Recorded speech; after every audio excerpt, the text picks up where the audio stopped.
아주 징글징글하게 무더운 여름이었습니다. 어떤 분이 자신이 쓴 연극의 제작비를 벌기 위해 공연 길거리 아르바이트를 했어요. 장소에 미리 도착해 스피커와 홍보 팻말을 세웠고 얼마 후에 공연을 맡은 마술사가 도착을 했습니다. 그런데 마술사가 도착해서 하는 말이, 근데요, 이렇게 더운 날 공연을 어떻게 해요? 마술사는 짜증을 냈어요. 땡볕에서 공연을 하는 게 얼마나 힘든지 이해는 하지만 어쩔 수 없이 그 마술사를 달래야만 했습니다. 그래도 관객이 꽤 있으니까 오늘 약속한 시간은 좀 지켜주십시오 하고는 마술사를 살살 이렇게 달랬어요. 그런데 이 마술사는 약속한 45분의 공연 중에 단 15분만을 공연을 하고는 날이 너무나 덥다고 도저히 못하겠다고 그냥 사라져버리고 말았습니다. 그 일이 있은 그 다음 주에도 이분은 같은 장소에서 길거리 공연 아르바이트를 했습니다. 이번에는 상황이 더 열악했습니다. 더운 건 물론이고 오늘은 관객마저 한 사람도 없었습니다. 게다가 이날 와서 공연을 해줄 사람은 춤추는 댄서였습니다. 그래서 그 댄서에게 이렇게 말을 했어요. 오늘 날도 너무나 덥고 관객도 한 명도 없으니까 너무 무리하지 않아도 됩니다. 그냥 대충 해도 괜찮습니다. 그런데 그 말을 들은 댄서가 이렇게 말을 하는 겁니다. 여기 있잖아요, 관객. 그 관객은 다름 아닌 알바비를 주고 그 사람을 고용한 자신이었습니다. 음악을 틀자 댄서는 곧바로 춤을 추기 시작했고 그의 옷은 땀으로 흠뻑 젖었습니다. 그러나 그 댄서는 조금도 멈추지 않고 자기에게 주어진 시간 동안에 계속해서 춤을 추며 길거리 공연을 했습니다. 공연을 다 마치고 난 후 그 댄서에게 음료수를 건네며 감사의 인사를 건넸습니다. 오늘 정말 고마웠습니다. 관객은 없었지만 덕분에 잘 끝났습니다. 이 일이 있은 후에요, 이분은 연극을 그만두고 드라마 보조 작가가 되었습니다. 그리고 환경이 열악해서 일할 기분이 나지 않을 때, 그리고 대충 끝내자라는 생각이 들 때마다 무더운 여름날 관객 하나 없는 곳에서도 땀을 뻘뻘 흘리며 열심히 춤을 춘 그 댄서를 떠올렸습니다. 여러분, 우리는 지금 어떤 자세로 일하고 있습니까? 환경이 어려우면, 일할 분위기가 나지 않는 곳이면, 불편함을 느끼는 곳이면 그런 자리를 피하려고 하지 않습니까? 좋은 환경에서만 일하려고 하고 편안한 분위기만 찾지는 않으시나요, 여러분? 진짜 그리스도인은, 정말로 예수 그리스도를 믿는 진짜 그리스도인은 어디로 가든지 하나님이 나를 보내시는 그곳이 불편하든지 아니든지, 환경이 어렵든지 아니든지 상관하지 않습니다. 그것이 진짜 그리스도인이에요. 여러분, 이런 그리스도인, 진짜 그리스도인이 되시기를 주님의 이름으로 축원합니다. 오늘 본문의 이야기는 성령께서 빌립을 보내 에디오피아 내시를 만나게 하시고 복음을 듣게 하셔서 구원에 이르도록 하는 이야기입니다. 저는 오늘 이 이야기를 통해 몇 가지 영적 교훈을 나누고 싶습니다. 첫째는 성령께서 빌립을 보내신 곳이 화려한 도시, 사람들이 북적거리는 곳이 아니라 바로 광야였다는 것입니다. 하나님의 사자가 이 빌립에게 사명을 줘서 보낸 것은 화려한 도시 예루살렘이 아니라 바로 광야길이었습니다. 여러분, 본문 시작되는 26절을 한번 보세요. 주의 사자가 빌립에게 말하여 이르되 일어나서 남쪽으로 향하여 예루살렘에서 가사로 내려가는 길까지 가라 하니 그 길은 광야라. 아멘. 주의 사자가 빌립에게 메시지를 줍니다. 예루살렘에서 가사로 내려가는 길까지 가라. 여러분, 성령께서 빌립에게 뭐라 그러시냐면은 예루살렘에서 가사로 내려가는 길까지 가라 그랬는데 거기가 어디냐면 가사예요. 가사는 가사, 가드, 아스글론, 에글론, 그 다음에 아스돗, 이렇게 5개 도시로 이루어진 이 블레셋의 5개 도시 중 맨 아래 위치에 있는 곳이 바로 가사입니다. 그리고 예루살렘에서 가사까지 가는 이 길은 당시 아프리카로 가는 길이었습니다. 거리만 해도 무려 100km가 넘는 길이에요. 지금이야 교통수단이 발달해서 100km쯤이야 한두 시간이면 달려갈 수 있는 거리지만 당시 고대 세계에서 수레를 타고 간다고 할지라도 지금과 같은 아스팔트 도로가 아니기 때문에 하루 종일 가야만 하는 먼 거리였습니다. 주의 사자는 빌립을 그 먼 곳으로 보내고 있었던 것입니다. 그런데 여러분, 성경은 그 길을 일컬어 그 길은 광야라고 말하고 있습니다. 다시 말하면 예루살렘에서 가사로 가는 그 길은 빌립이 예루살렘에서 가사로 가는 그 길, 빌립이 자신의 사명을 위해 완수하기 위해 달려가야 할 그 길은 바로 광야 길이었습니다. 사랑하신 여러분, 광야하면 떠오르는 이미지가 무엇입니까? 광야하면 이스라엘 백성들이 출애굽을 하여 40년간 헤매고 다니던 그 광야가 떠오르지 않습니까? 숨이 막힐 정도로 뜨거운 한낮의 태양과 순식간에 영하의 기온으로 떨어지는 새벽 추위, 또한 마실 물이 없어 목마름의 고통으로 신음하며 불뱀과 전갈이 나오는 땅, 그 땅이 바로 광야입니다. 여러분, 이 세상에 이런 땅을 좋아할 사람은 없을 겁니다. 그런데 주의 사자는 빌립을 바로 그곳 광야로 보내고 있습니다. 참고로 주의 사자는 하나님이 보낸 천사일 수도 있지만 학자들은 주의 사자를 성령으로 해석하고 있습니다. 왜냐하면 29절에 성령이 빌립에게 지시를 내리는 말씀이 나와요. 그리고 그동안 성령이 빌립을 인도해 왔기 때문에 성령으로 해석하는 것이 자연스럽습니다. 자, 어쨌든 여러분, 왜 성령은 빌립을 그곳 광야로 보내셨을까요? 사람들이 많이 모이는 화려한 도시 예루살렘 한가운데로 보내지 않고 왜 거기 불뱀과 전갈이 나오고 목마름의 고통이 있는 그 땅으로 빌립을 보내셨을까요? 그것은 거기에 구원받아야 할 한 영혼이 있었기 때문입니다. 거기 광야길에서 에디오피아 여왕의 국고를 맡았던 내시를 만나 그에게 예수 그리스도의 복음을 전해주기 위해 빌립을 그곳으로 보냈던 것입니다.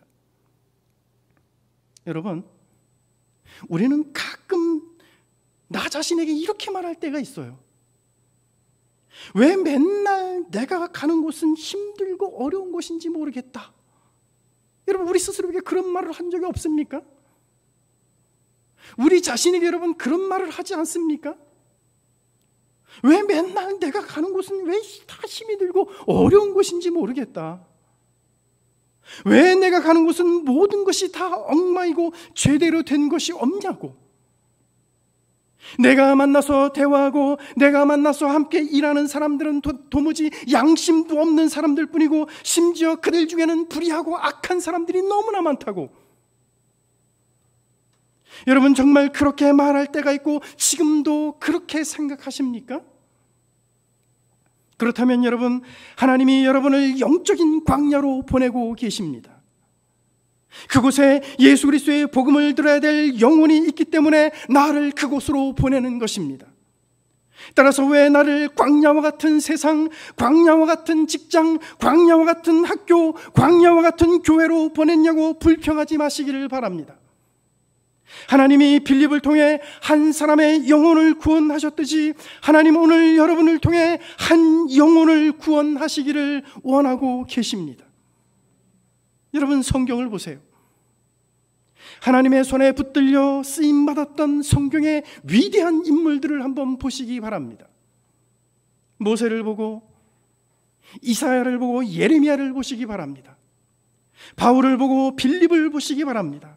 이들은 한결같이 광야와 같은 세상, 하나님 없이 죽어가는 어두운 세상 한가운데로 보냄을 받았던 사람들이었습니다. 만약 여러분들이 서 있는 자리가 영적인 광야와 같은 곳이라면, 여러분이 가는 곳이 하나님 없는 영적인 어둠의 장소라면, 하나님은 죄와 어둠 가운데 죽어가는 영혼을 구원하기 위해 오늘 저와 여러분을 그곳으로 보내신 것입니다. 그렇다면 여러분, 나를 그곳 영적인 광야로 보내신 하나님 앞에 불평을 버리고 순종해야 되지 않겠습니까? 나를 통해 예수 그리스도의 구원의 복음이 전해지고 영혼 구원이 일어나기를 기도해야 되지 않을까요, 여러분? 두 번째로, 에디오피아 내시는 하나님의 큰 축복을 받은 사람이에요. 여러분, 27절을 한번 보세요. 일어나 가서 보니 에디오피아 사람 곧 에디오피아 여왕 간닥의 모든 국고를 맡은 관리인 네시가 예배하러 예루살렘에 왔다가,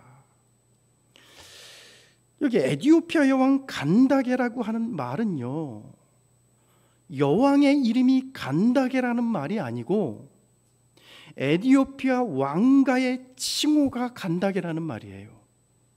마치 애굽의 모든 왕들을 모두 다 바로라고 부르는 것처럼 간닥에는 에디오피아 왕조의 이름입니다. 그런데 이 사람 네시가 어떤 사람이었냐면 에디오피아 여왕 간닥의 모든 국고를 맡은 사람이었습니다.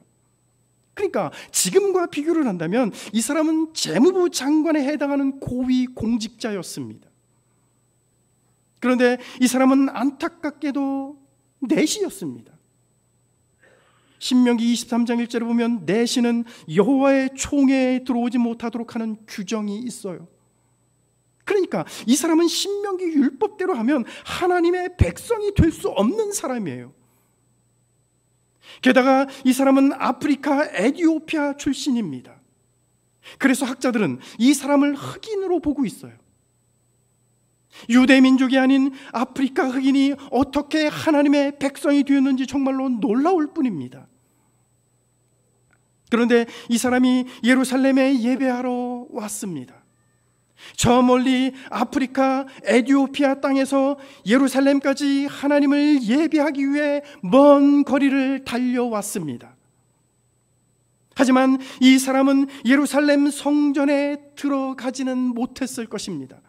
왜냐하면 신명기 율법 규정에 따라 네시는 성전에 들어갈 수 없기 때문에 이 사람은 성전 외곽에서 하나님을 예배했을 것입니다. 저 멀리 아프리카 땅에서 하나님을 예배하기 위해 예루살렘까지 왔어요. 그런데 이 사람이 신명기 율법에 따라 네시이기 때문에 성전에는 못 들어가는 거예요. 할 수 없이 성전 외곽에 혹은 이방인의 뜰에서 하나님을 예배했을 것입니다. 시편 84편 10절에 보면 이런 말씀이 나와요. 주의 궁정에서의 한 날이 다른 곳에서의 첫날보다 나은즉 악인의 장막에 사는 것보다 내 하나님의 성전 문지기로 있는 것이 좋사오니. 아멘. 여러분, 시편 기자가 하는 말이 무슨 말입니까?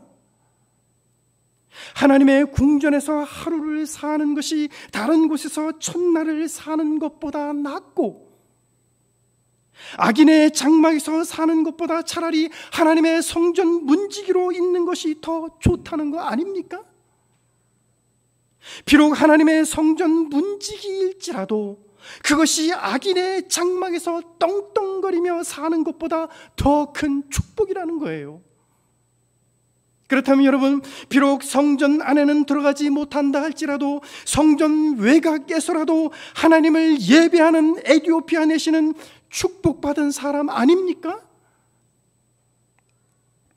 여러분, 하나님을 잊어버리고 하나님을 예배하지도 않으면서 크고 좋은 집에서 100년을 산들 그것이 무슨 축복입니까?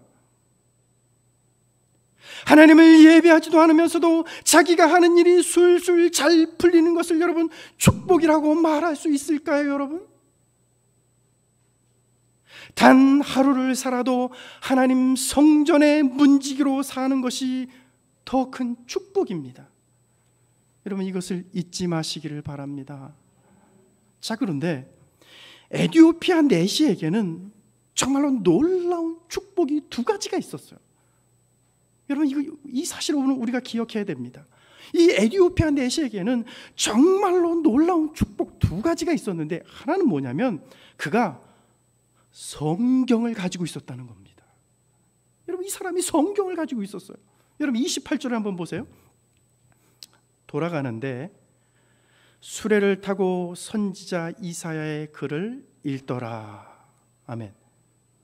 여러분, 에디오피아 내시는 성경 이사야 사본을 가지고 있었습니다. 이사야서를 가지고 있었어요. 이사야 성경을 가지고 있었단 말이에요. 지금은요, 출판사에서 책을 출판을 하면 한 번에 수천 권도 수만 권도 원하는 대로 책을 다 찍어낼 수 있어요. 그리고 소비자는 돈만 내면 언제든지 그게 무슨 책이든 그게 성경이든 아니든 돈만 내면 여러분 책을 우리는 언제든지 구입할 수 있습니다. 그런데 여러분, 2000년 전의 책은 전부 다 손으로 썼습니다. 그것도 종이가 없었기 때문에 주로 양의 가죽을 벗겨서 만든, 얇게 말려서 만든 양피지 가죽에다가 성경을 직접 필사를 했단 말이에요. 썼단 말이에요. 그렇기 때문에 책을 원하는 대로 찍어내듯이 만들어낼 수가 없었어요. 그러니까 꼭 필요한 사람이 아니고는 성경을 가지고 있기가 쉽지 않았다는 겁니다.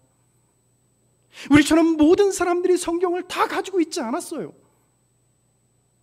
그런데 에디오피아 내시가 어떤 경로로 성경 이사야서를 가지고 있었는지는 잘 모르지만 이 사람 손에 성경이 있었다는 것은 정말로 큰 축복이었습니다. 여러분, 왜 그렇습니까? 이 사람이 성경을 가지고 있는 것이 여러분 축복인 이유가 뭡니까? 이 사람이 이사야서를 읽다가 빌립을 만났고 빌립이 그 뜻을 깨닫게 해 주어서 이 사람이 예수 믿고 구원을 받았어요. 그러니 여러분, 성경을 가지고 있는 것이 여러분 얼마나 큰 축복입니까? 우리는 집에 성경에 뽀얗게 먼지가 쌓이고 이사 갈 때나 집 정리를 할 때면 그것조차도 짐이 된다고 내다 버리는 사람이 종종 있어요. 우리는 성경을 그렇게 취급을 해요. 그러다 보니 성경을 가지고 있는 것이 얼마나 큰 축복인지 우리는 잘 몰라요. 여러분, 공산주의 사회에서는 공산주의 사회에서 몰래 예배를 드리는 지하교회 성도들이 성경 한 권을 구하기가 얼마나 어려운지 여러분 우리가 다 잘 압니다. 성경을 구할래야 구할 수도 없고, 성경을 가지고 있다가 발각이라도 되는 날에는 감옥을 가거나 심지어는 목숨을 잃어버리기도 합니다. 여러분, 오늘 우리가 성경을 읽고 싶을 때 언제든지 꺼내서 볼 수 있는 것은 큰 은혜이며 축복입니다.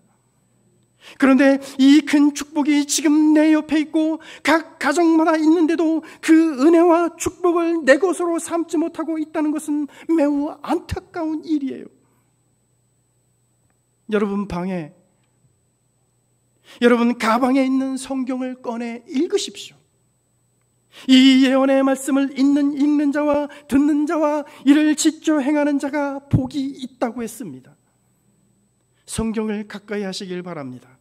하나님의 말씀을 읽을 때 은혜와 축복이 올 것입니다. 자, 에디오피아 내시에게 또 하나의 축복이 있었어요.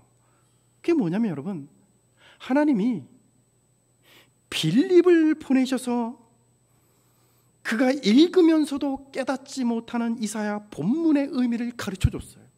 여러분, 이게 또 하나의 축복입니다. 성경 가지고 있으면 뭐합니까 여러분? 그 의미를 전혀 깨닫지 못하는데 여러분, 성경 가지고 있으면 뭐예요? 그런데 하나님이 빌립을 보내가지고 그가 이사야서를 읽으면서도 깨닫지 못하는 그 본문의 의미를 하나님이 빌립을 통해 그 의미를 가르쳐 주셨단 말이에요. 30절 31절을 보세요. 빌립이 달려가서 선지자 이사야의 글 읽는 것을 듣고 말하되 읽는 것을 깨닫느냐?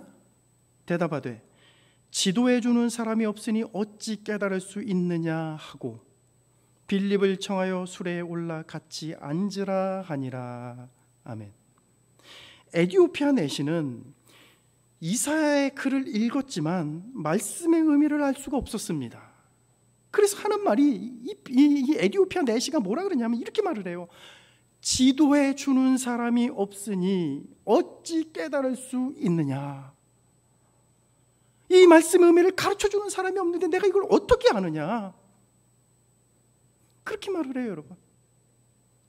하나님이 빌립을 보내주시지 않았다면 에디오피아 내시는 자신이 읽고 있었던 성경의 의미를 영영 모르고 지나쳤을 수도 있습니다.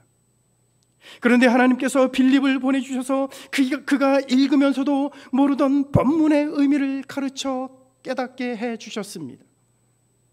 그래서 그는 이사야 본문의 의미가 예수 그리스도에 관한 것인 줄을 깨닫게 됩니다. 그리고 예수 그리스도를 구주로 영접하고 세례를 받고 구원받은 하나님의 백성이 돼요. 여러분, 오늘 우리들도 마찬가지 아닐까요 여러분? 하나님께서 우리에게 성경을 가르치는 목사와 교사를 보내주신 것은 큰 축복입니다. 가끔 이렇게 말하는 사람들을 봤습니다. 성령이 다 알게 해주시기 때문에 교사도 목사도 필요 없고 심지어 신학 공부도 필요 없다, 그렇게 말하는 사람 봤어요. 네?